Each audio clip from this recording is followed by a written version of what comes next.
And I don't believe I'm here to just sit around and watch TV. I like watching football and things like that. But at the same time, like I'm here to make a difference. And I believe that God's put me in the place I'm in right now for a reason. And I have every intention of pursuing that with everything that I have in me.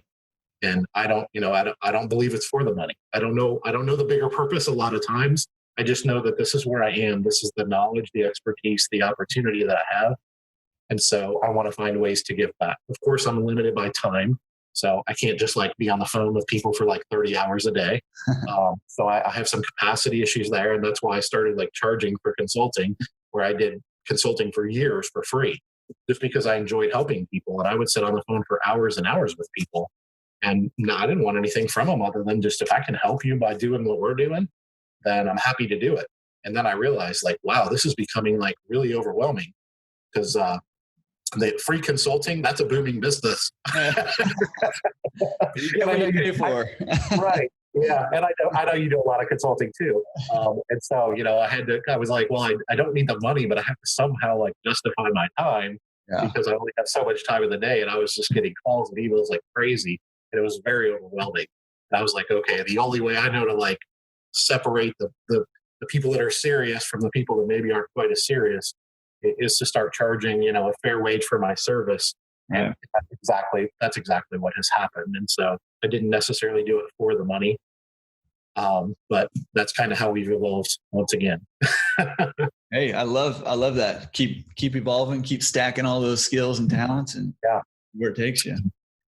Well, hey, this is the part where we like to call it our secret sauce. Listen up, it's the secret sauce.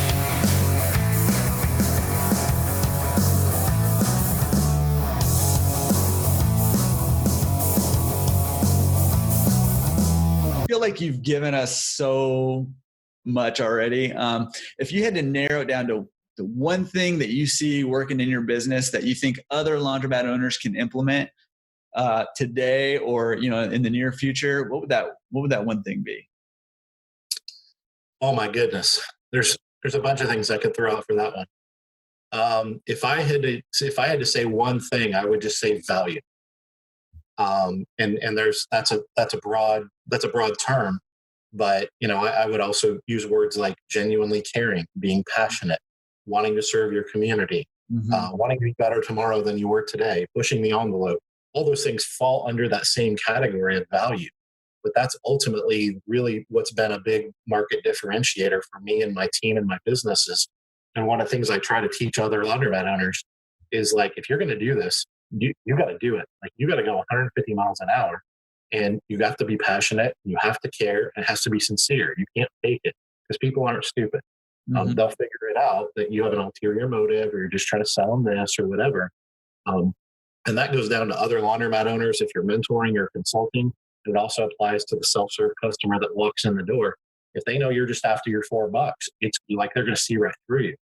And they may or may not use you otherwise, but the reality is, when they see that you care and that you built a team of people that genuinely care, and like when you fill something, instead of rolling their eyes and huffing off to get the mop, that they're like, don't worry about it, here. And then they'll give little Johnny a sucker to distract him so mom can do their folding or whatever.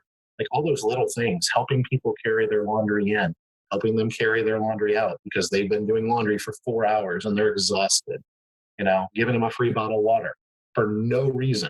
Absolutely no reason. I'll go to my store, I'll be collecting my vending, and, a little kid looking over my shoulder at the Snickers, and I'll be like, is it okay if he has a Reese cup? And I'll just hand it to him. And the kid thinks I'm a millionaire. He's like, you gave this to me for free. But little things like that, they go a long ways, but they don't go near as far if they're not genuine.